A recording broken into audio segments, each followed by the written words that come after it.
for our volcano lab, we did the baking soda and vinegar volcano.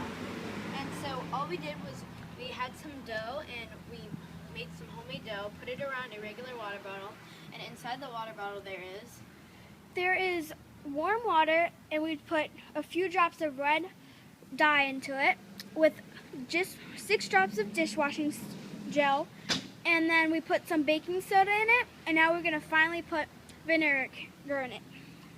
and that's what's going to activate the volcano. So we're going to start. Wait. 3, 2, 1.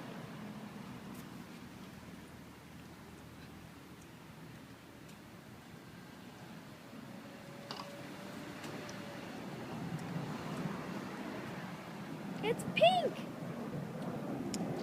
Okay. Here's a better view.